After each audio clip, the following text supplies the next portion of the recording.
Everybody, please welcome Verlon Thompson.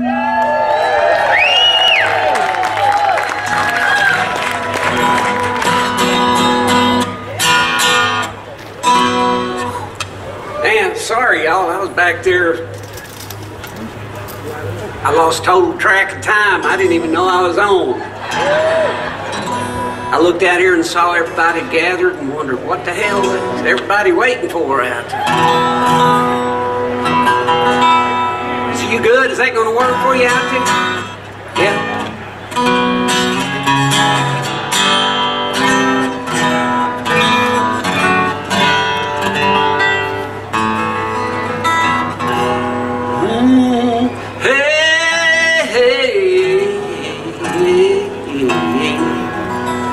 What am I going to do here now?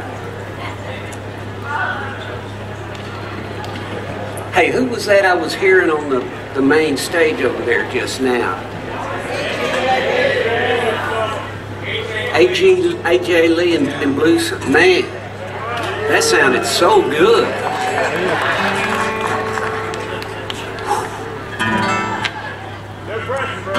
No pressure. Yeah, no pressure, right? Yeah.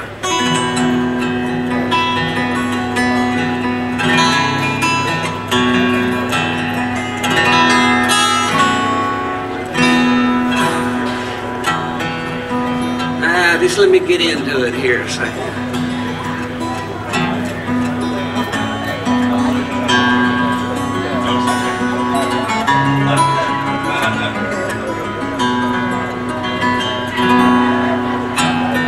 You can hear that all right? Once I was a Christian, I lived upon this earth, and I died and went to heaven, where I got my second birth. And I came back as an acorn, and I grew to be a tree. And I made a mighty shade when the sun came down on me. And one life I was an outlaw. I lived up in the hills, and I'd run the alcohol to the buyers from the stills. And at 100 miles an hour on a downhill mountain road, I just turned into a white dove and I let go of my load. Oh, and the last time I came through here, I was a summer wind, and I whispered on your wheat fields and I called a cool rain in. And then I carried all your laughter and your sweet old fiddle tunes. I carried them right up through the rafters and sang them to the harvest moon.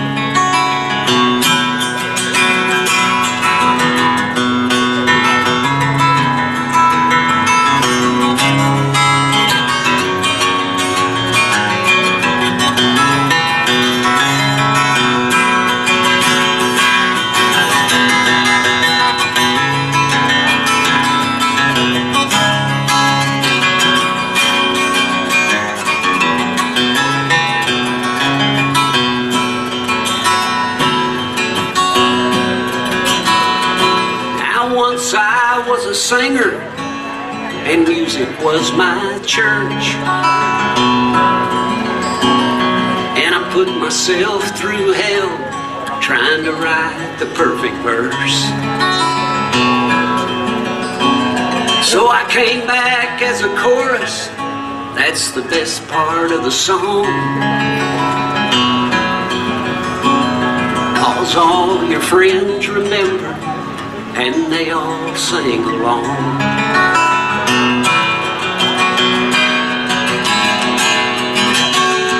Like the Christian and the outlaw, and like that summer wind, singer to the chorus, I will come back again.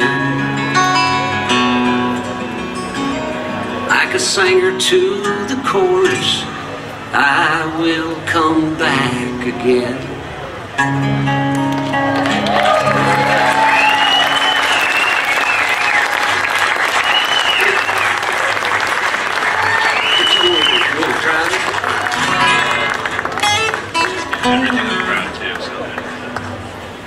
All right, we're going to Plan B.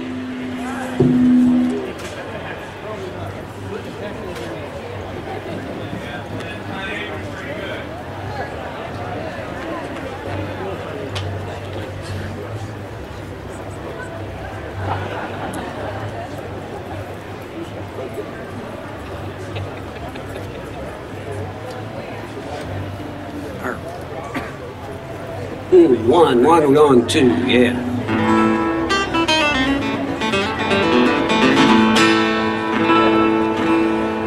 Yeah, that particular mic I was using, it's good for some situations.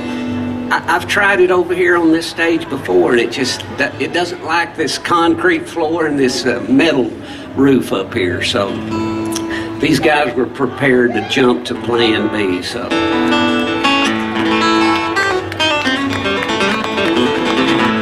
Can you hear that now? All right.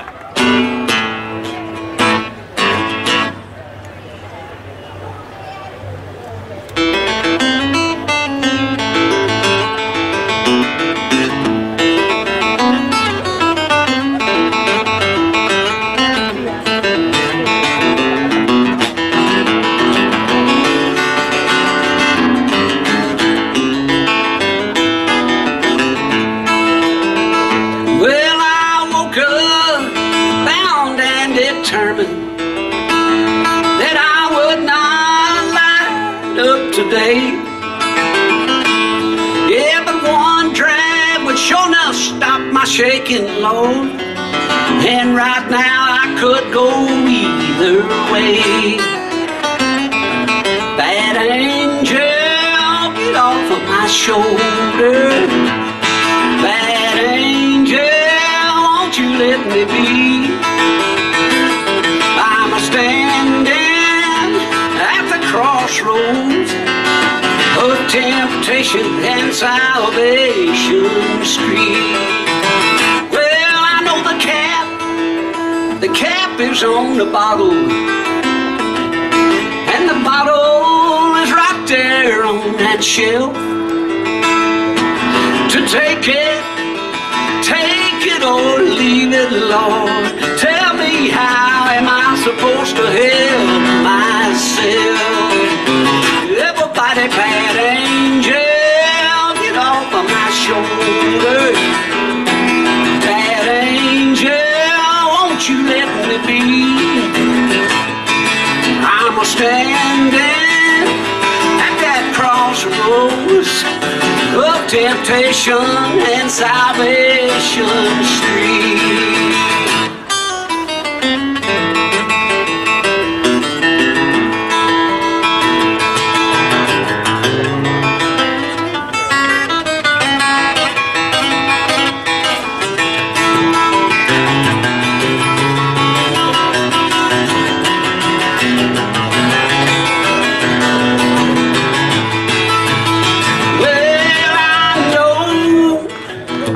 I should not gamble, 'cause I can't afford to lose. My woman would hang me from the rafters, y'all, with the laces out of my own working shoes. That angel, get off of my shoulder. That angel, you let me be. I'm standing at the crossroads, y'all, of temptation and salvation street. One more time, over to you, bad angel, get off of my shoulder. Bad angel, just let me be. I'm standing at the crossroads. I'm standing at the crossroads of temptation and salvation. I said temptation and salvation, temptation and salvation street. Oh, thank you, man.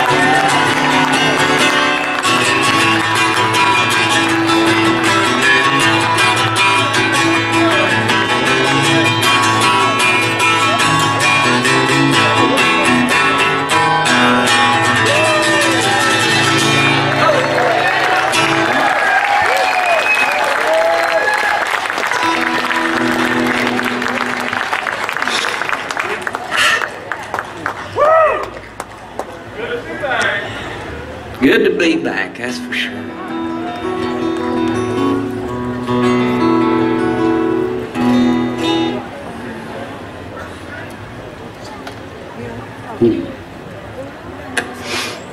You know, I always wonder what to do. I see you guys like every few months, and it's like I'm always trying to think of something new I can do for you, and hey, yeah, well, I'll do some of the old stuff too. But you know, I thought about maybe explaining to you kind of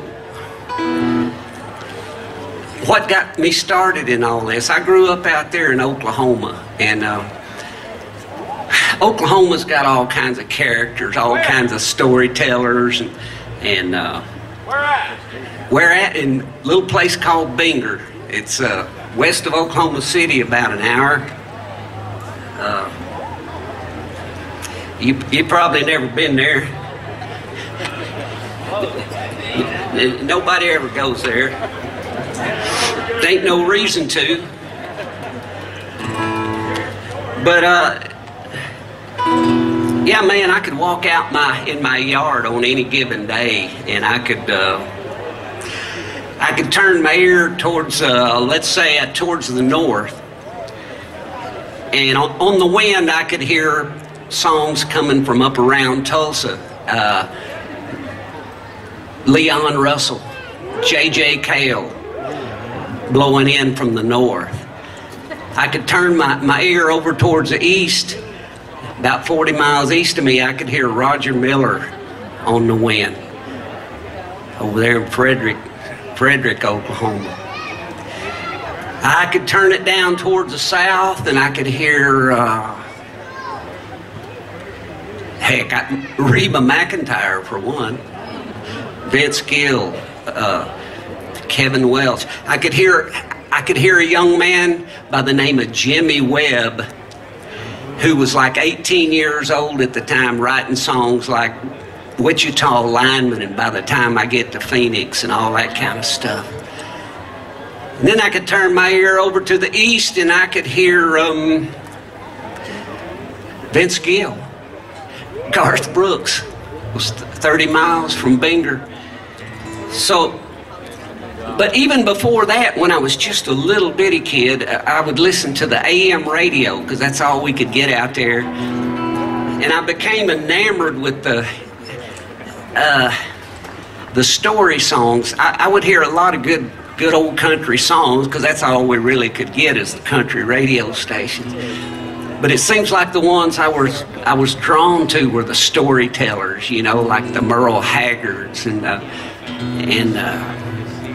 well, even the Johnny Cashes and folks like that, you know, that really told stories. And then Lefty Frizzell, he was, and this is one of the first songs that I remember ever hearing on the radio and thinking, I want to learn that song. That's a great story. And I love the rhyme scheme of the thing. And you'll see what I'm talking about once we get going here.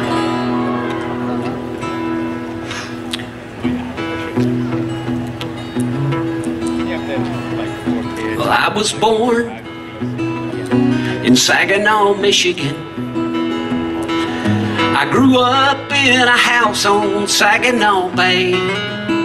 And my dad was a poor, hard-working Saginaw fisherman. You see what he did there? Saginaw, Michigan, he rhymed with fisherman. I heard that and I thought, that's brilliant. And my dad was a poor, hard-working Saginaw fisherman. And too many times he came home with too little pay. Well, I found a girl in Saginaw, Michigan. She was the daughter of a wealthy, wealthy man. And he called me that old son of a Saginaw fisherman, not good enough to take his daughter's hand. So now I was up there in Alaska, I was a-digging around for gold. Like a crazy fool, I was a-digging in the frozen ground so cold. But with each day I prayed I'd strike it rich, and then I was gonna go back home and claim my love in Saginaw, Michigan.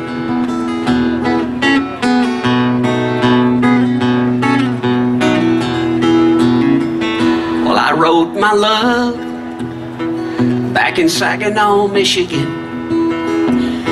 I said, honey, I'm a-coming home, please wait for me. And you can tell your dad I'll be a-coming home a richer man. 'Cause I've hit the biggest strike in Klondike history. Her dad met me back in Saginaw, Michigan. Really gave me a great big party with champagne. He said, now son, you're a fine, fine, young, ambitious man. Why don't you sell your old father-in-law that Klondike claim? So he's up there in Alaska, he's digging in the cold, cold ground. That greedy fool is looking for the gold I never found. Serves him right, and no one here is missing him. Least of all, the newlyweds of Saginaw, Michigan. We're the happiest man and wife in Saginaw, Michigan.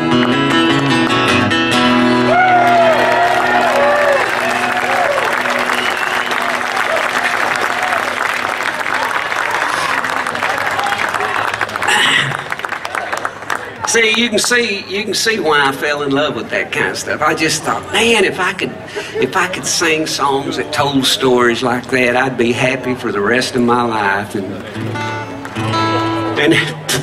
here I am. Here I am, still making up shit and getting paid for it.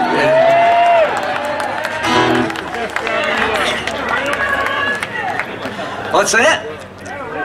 And you're still listening. That's the most beautiful part of it. Yeah, man.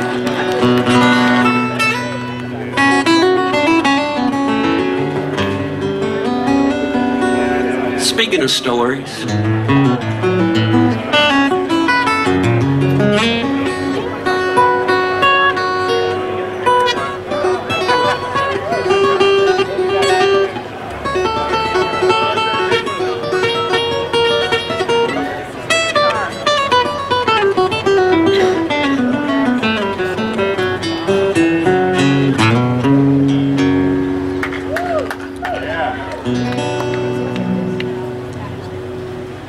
many years ago, I had my eye on this certain kind of guitar.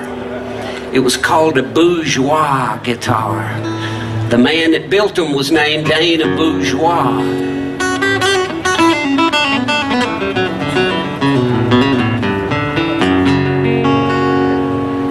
And I got to play one time and I loved it.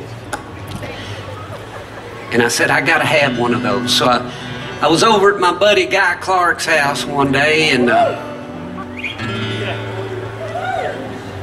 I said, Guy, you got to help me keep your eyes peeled for one of those bourgeois guitars. This was back in the day where they were hard to find, you know, and so I thought I'd need all the help I could get. I said, help me locate one of those if you could. And the old guy was sitting there at the time building one of his own guitars. He was chiseling on a piece of wood, and he said, He goes, I think I got one of them bourgeois under the bed in there.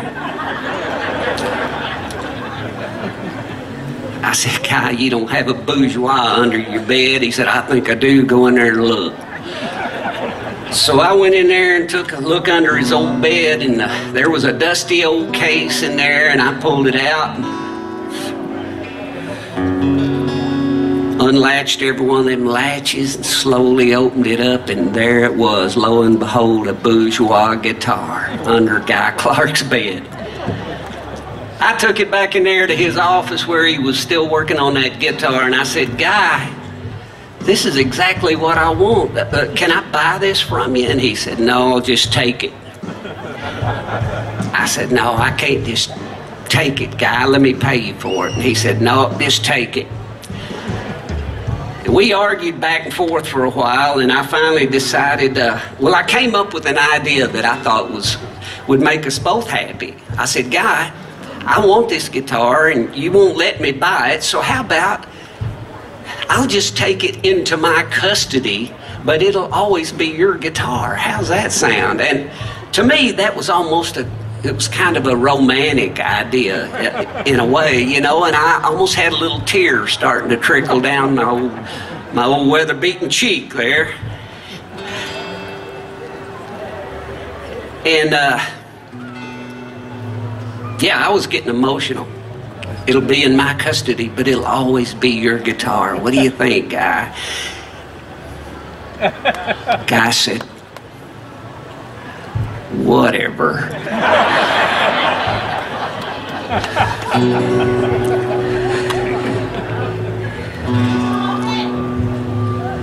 This is it.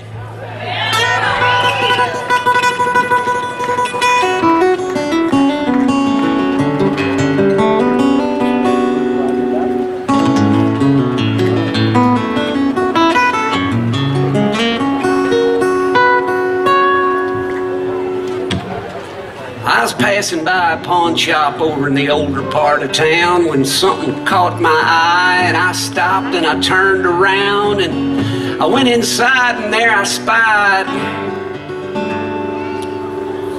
in the middle of it all, this old beat-up guitar just hanging on the wall. What do you want for that piece of junk? I asked the old man, and he just smiled, and he took it down and he put it in my hand, and he said, you tell me what it's worth, son. He said, you're the one that wants it. He said, tune it up and play a song, and let's just see what haunts it.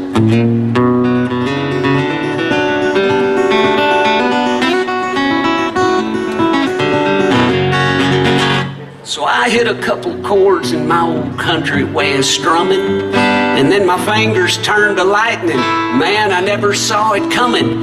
It was like I always knew it, but I don't know where I learned it. It was a dream come true, so I just reared back and burned it.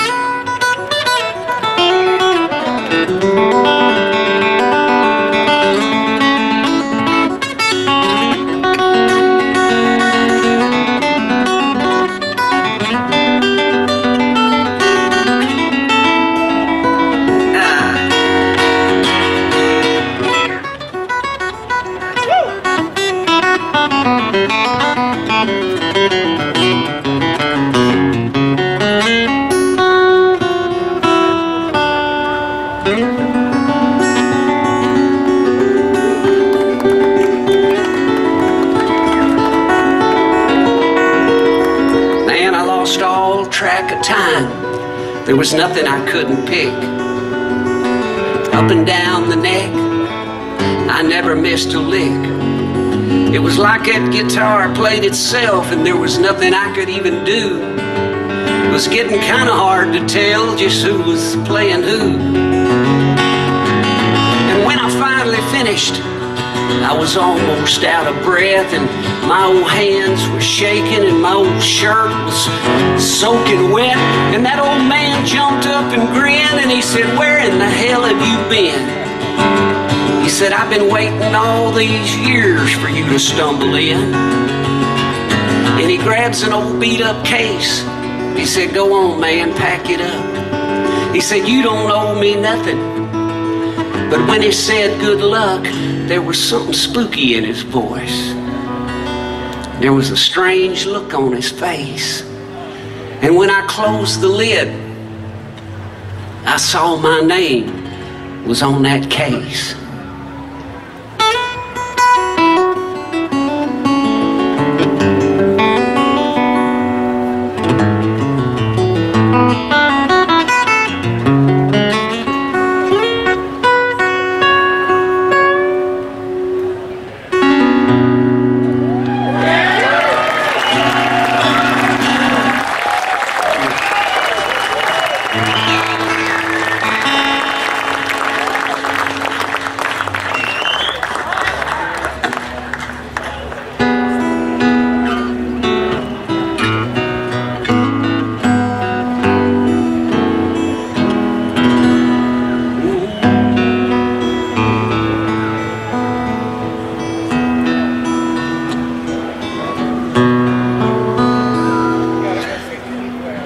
You know, I mentioned Jimmy Webb.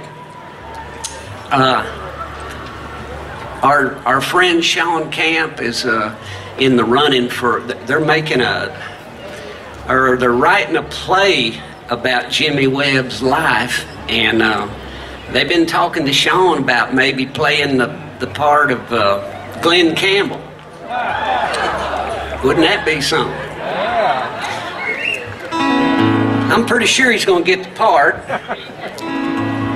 So I'm kind of making plans already. It's going to be, if they do it, it'll happen over in London, you know, over there in the theater district there. So I've already reserved a charter plane for all of us to go for opening night.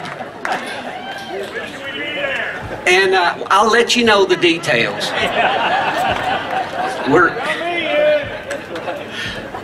We're still a little early right now, but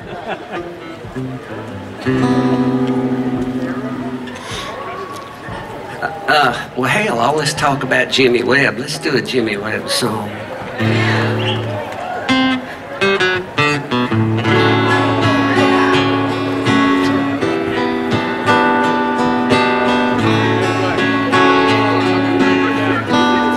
I am a lineman for the county, and I drive the main road, searching in the sun for another overload. I hear you singing in the wire, I hear your voice above the whine, and the Wichita lineman is still on the line.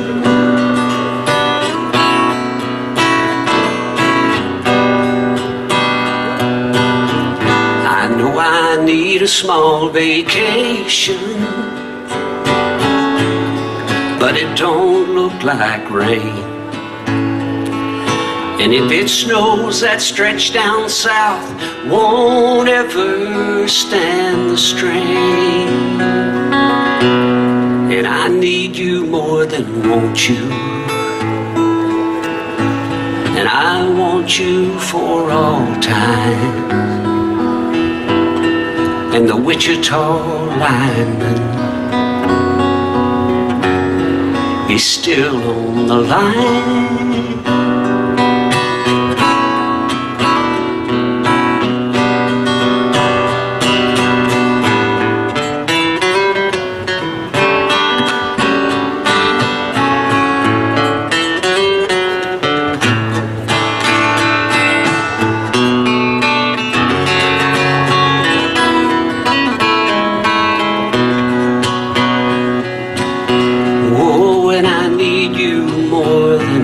You, and I want you for all time. And the Wichita lineman is still on the line,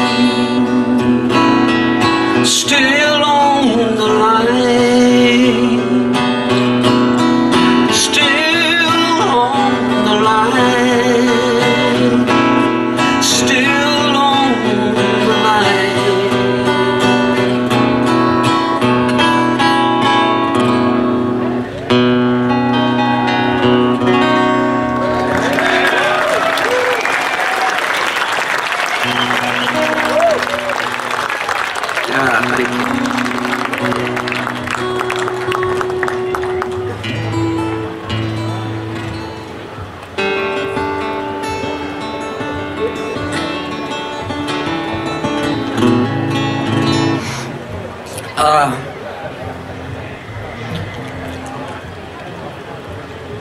It's such a loss here this afternoon.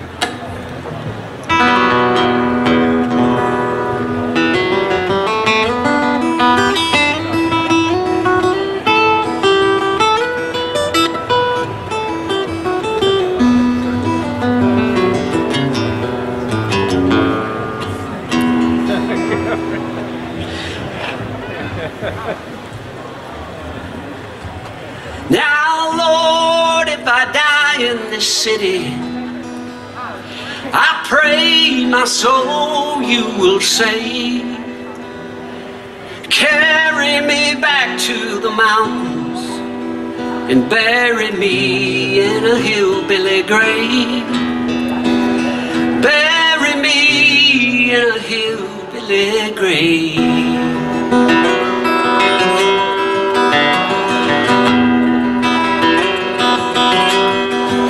Well, I never wanted to leave here.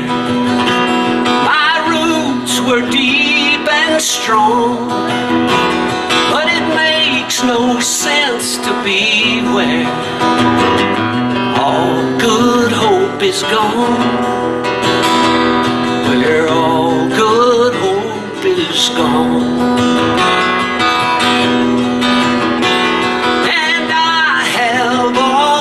Wonder about the things that might have been, but looking back is useless. Yeah, you can't go back, my friend. What's done is done, it's then. So Lord, if I die in this city, soul you will save. Carry me back to my mountains and bury me in a hillbilly grave. Bury me in a hillbilly grave.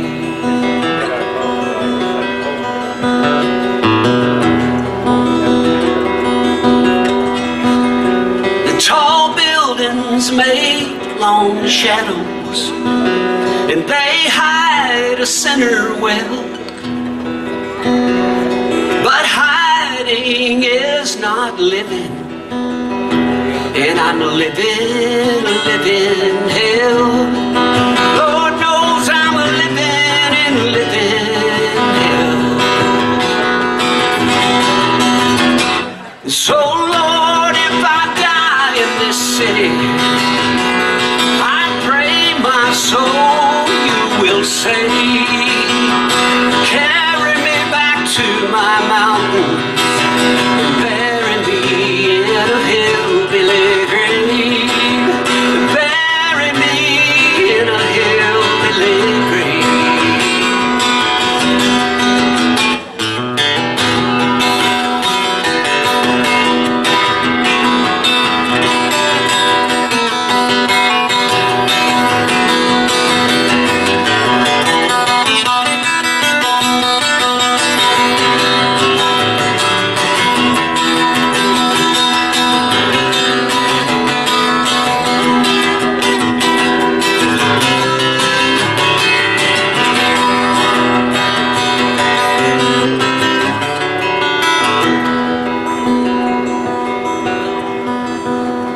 If I had it all to do over, I think I'd use a knife instead. You see, the cold dark blade is silent, and they'd still be just as dead. Yeah, they'd still be just as dead. So Lord, if I die in this city, I pray my soul you will save. Carry me back to the mountain, bury me in a hillbilly grave. Bury me in a hillbilly grave. Bury me. Bury me.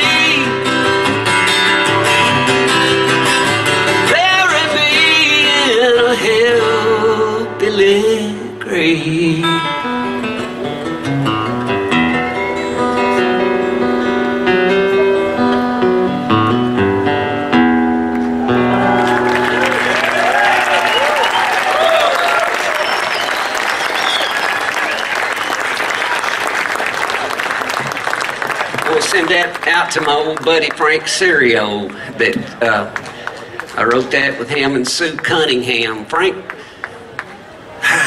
he couldn't be here this week. He's thrown his back out. It's hell getting old.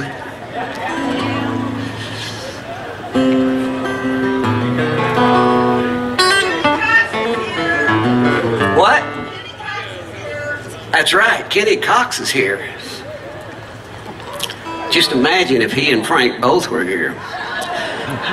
There would be hell to pay.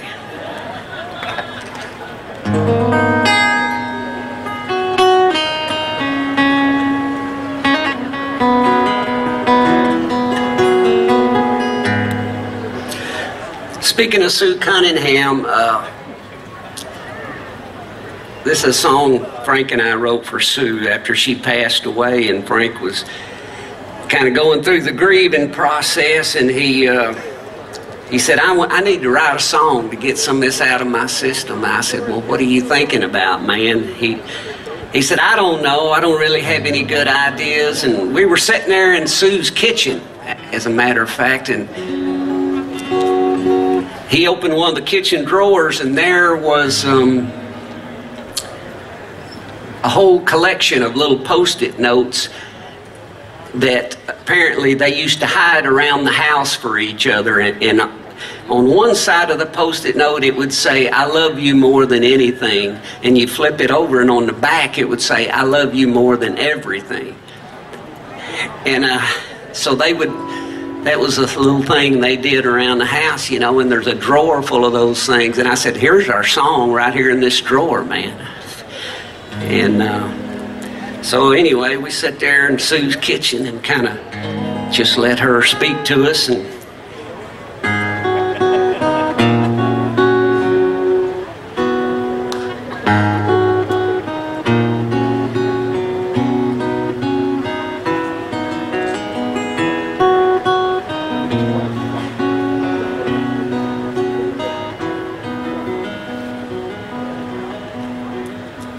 it's as carved in stone as any words could be. It is beyond just love, it is the next degree. And we knew it was and would always be. And I love you more than anything, I love you more than everything. I love you more than anything, I love you more than anything.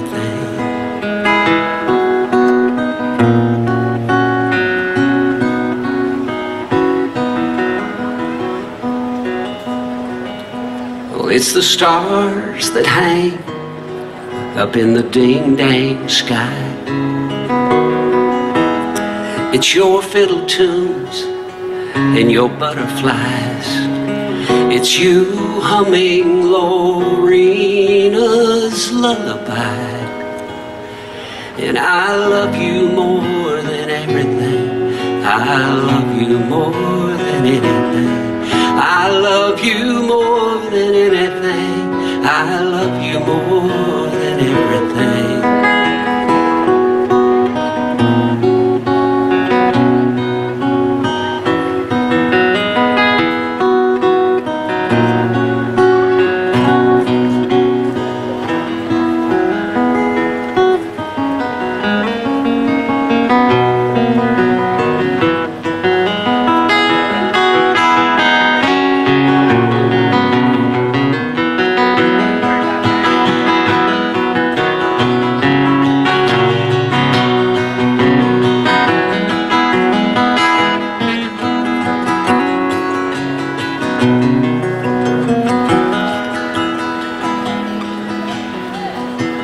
To the mountains, hug the coast, and who's to say who loves who the most?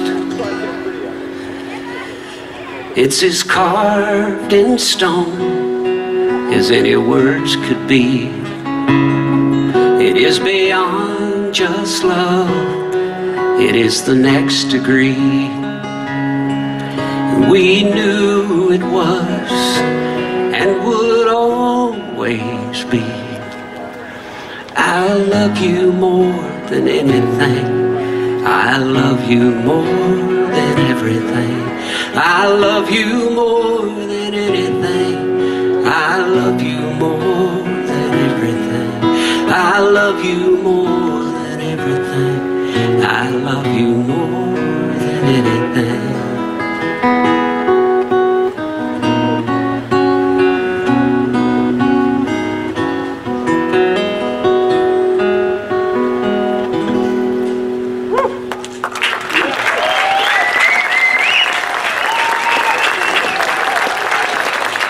All right, guys, I'll try to cheer up here.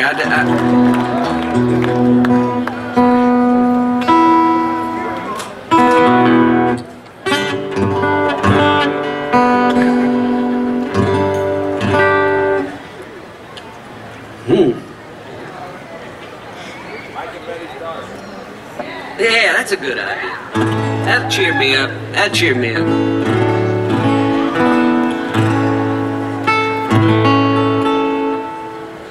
I just had an anniversary. Actually, the anniversary is, it ain't much. It's only 14 years. That's just the official part. We're like 20, almost, we're 22 years into it. Yeah. And I'm trying my damnedest every day not to screw it up. I was ordered by Guy Clark not to mess this up. You see, when I met my wife, she was in the news business. She was the news anchor on TV there in Nashville, and this was back before 9/11. And so all the news people got airport parking passes right in front of the airport door. And so she let me use her parking pass. Every time Guy and I would take a trip, we'd load our stuff in the car and pull right up in front of the airport front door, and like we were kings or something, and open up and walk right on in the car, have the valet boy take it away. And we've been doing this for, I don't know, 6 months, and we're driving to the airport one day, and Guy goes, "How's it going with Demetria?" Which kind of is unlike him. He never was really much interested in my love life, you know. But all of a sudden now he's asking, "How's it going with Demetria, man?" I said, "It's going great. It's really going great, man." Why? "Well, don't fuck this up." It's all about the parking pass, you know? He didn't care if I was happy or heartbroken or nothing. He just loved the parking pass.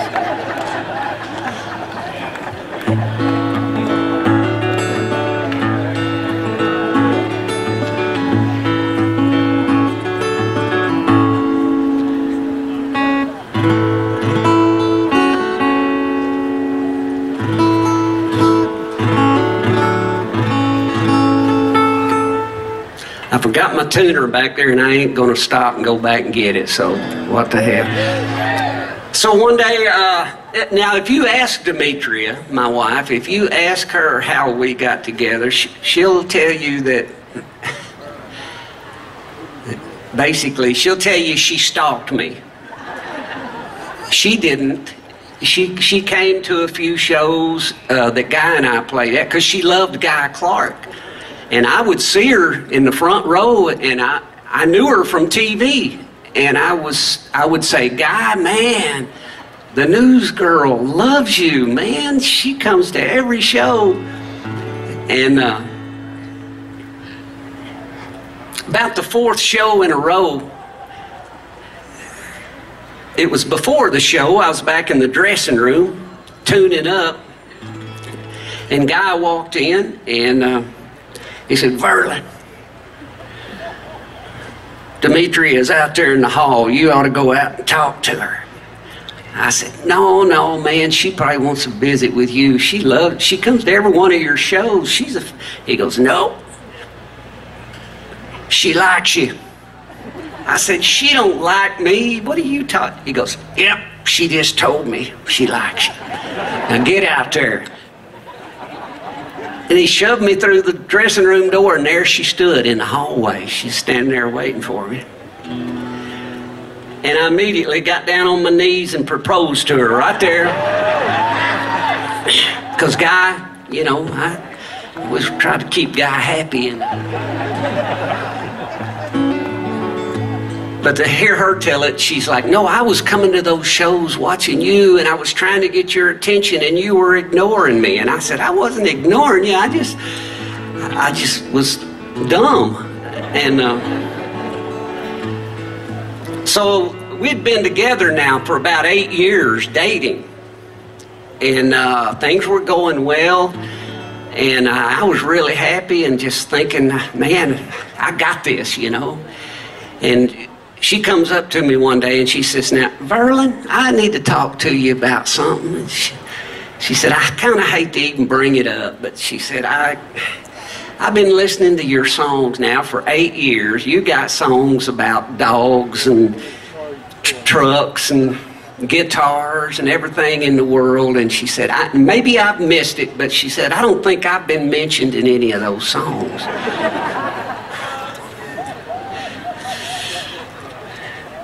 I took a big old deep breath and I looked right in her eyes and I lied like a dog. I said, oh, no, sweet, listen.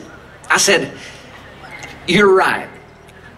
But I want you to know I'm working on one. I'm right in the middle of the beauty and you're going to love it.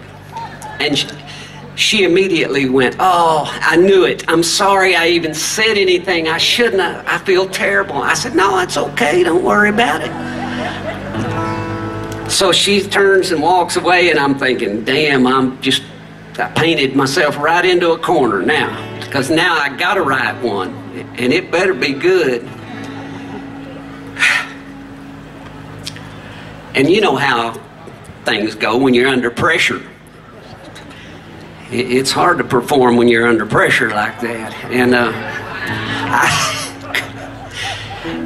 I was struggling. I didn't think I couldn't come up with anything, and I knew she was just waiting for something to be revealed, you know. So one day, thank God, I'm driving down the road, I'm listening to a radio interview, and of all things, they're interviewing an opera singer, a lady opera singer from Chicago,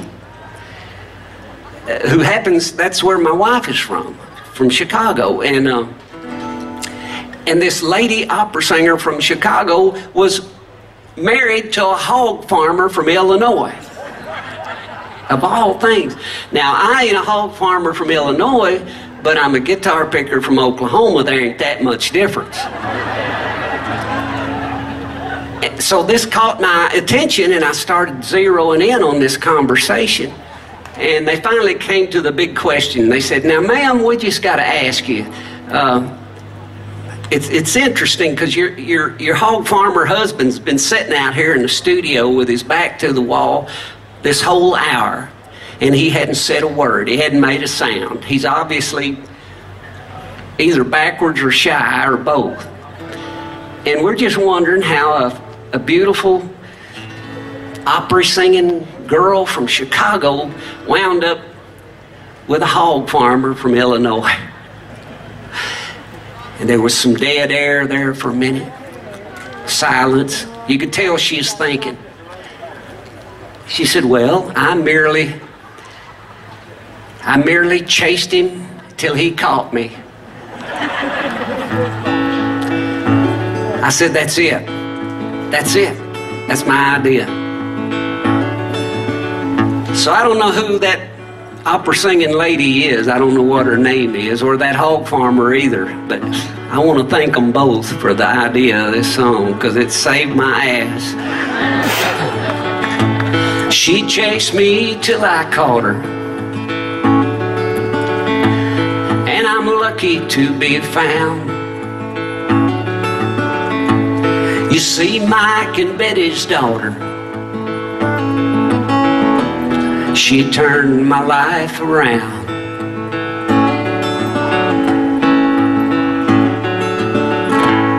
Well, I had pushed away love. It was fading from my world, till I saw it in the shape of Mike and Betty's girl.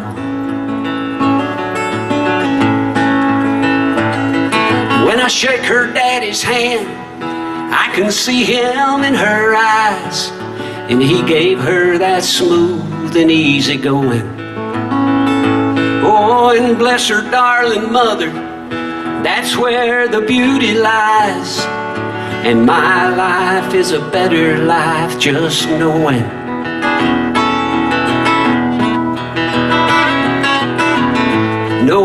Mike and Betty raised her with love and honesty. Why, it's almost like they made her as a special gift for me.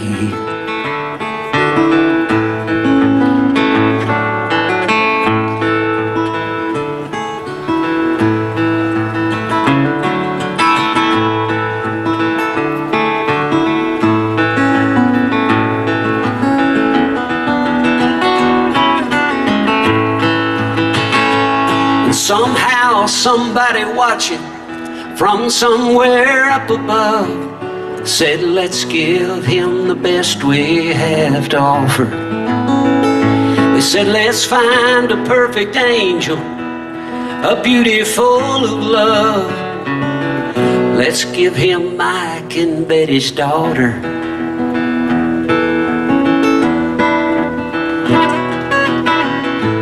So she chased me till I caught her.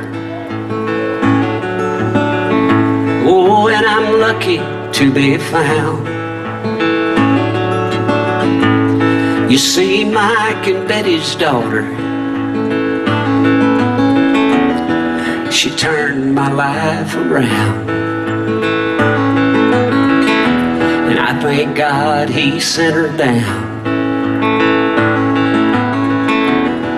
to turn my life around.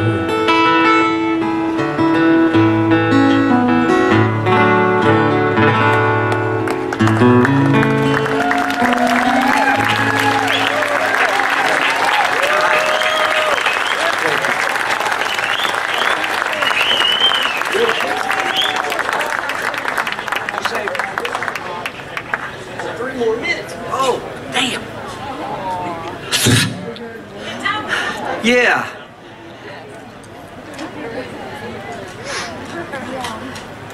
I'm gonna get my buddy John. I lost total track of time, or I would have gotten him out here sooner. Damn it, I'm so mad now. See? Now you got me all pissed off.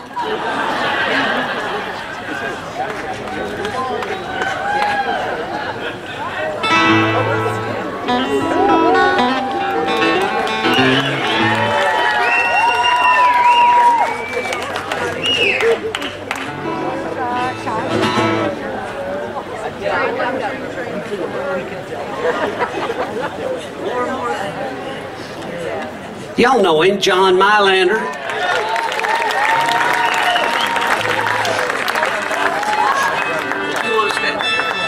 I got no monitors, no nothing here, so we're just...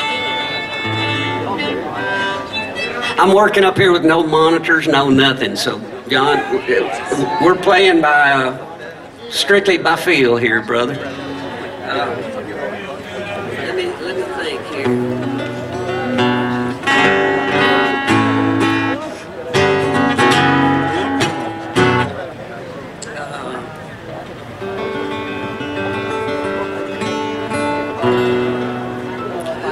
Sorry, I'm out of time, folks. I appreciate you. Thank you. We're gonna be if I don't hurry up and think of something here. I had one in mind. I can't remember.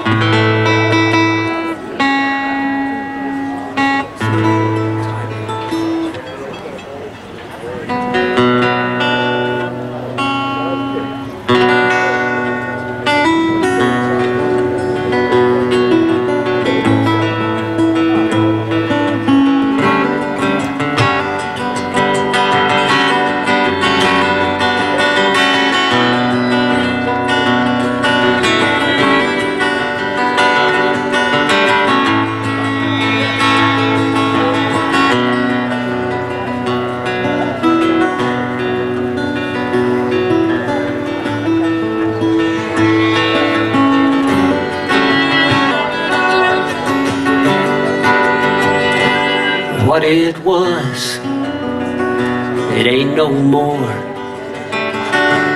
It's just a shadow of the place it was before.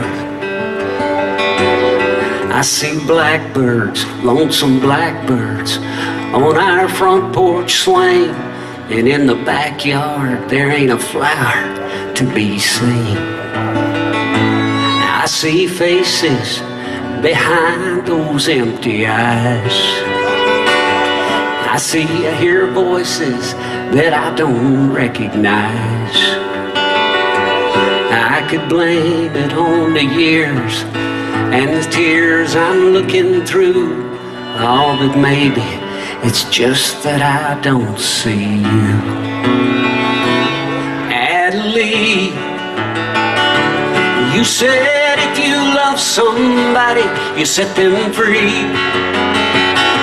But I still believe that we gave up too easily. Oh, but that's just me, Adelaide.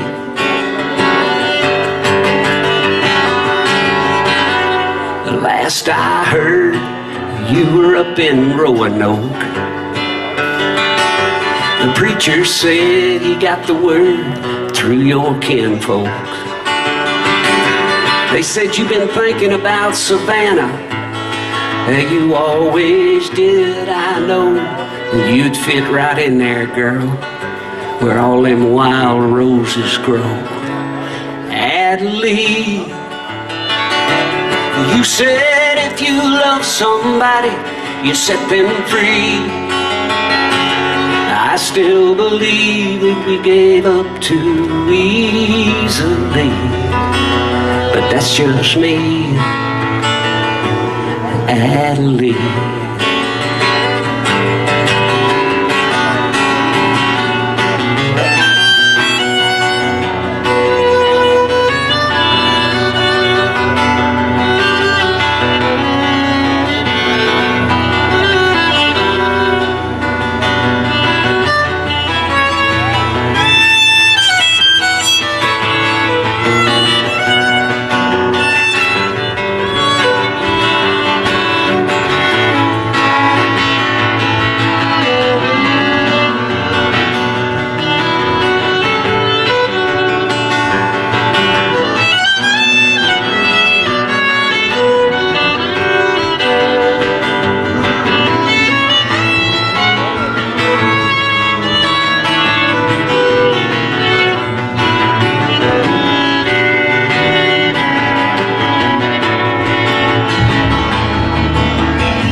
Down ain't nothing like that old time sound. Make many a square dance go around.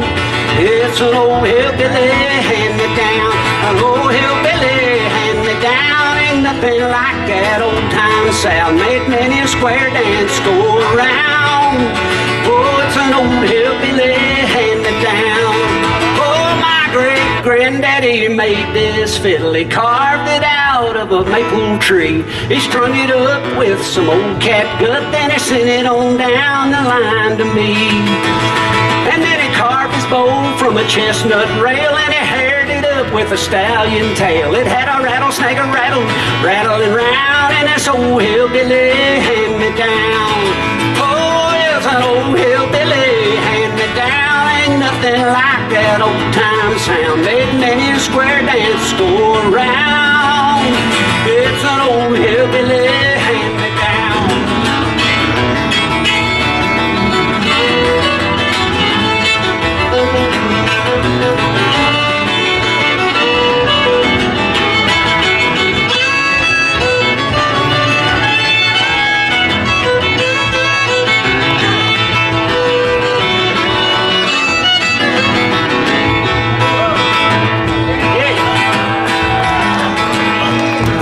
This old fiddle is an old heirloom. that's been in the family since the crack of doom.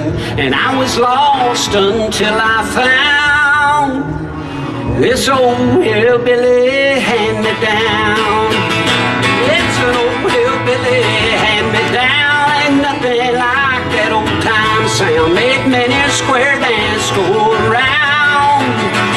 It's an old hillbilly hand-me-down. It's an old hillbilly hand-me-down. Ain't nothing like that old-time sound. Made many a square dance go around. It's an old hillbilly hand-me-down.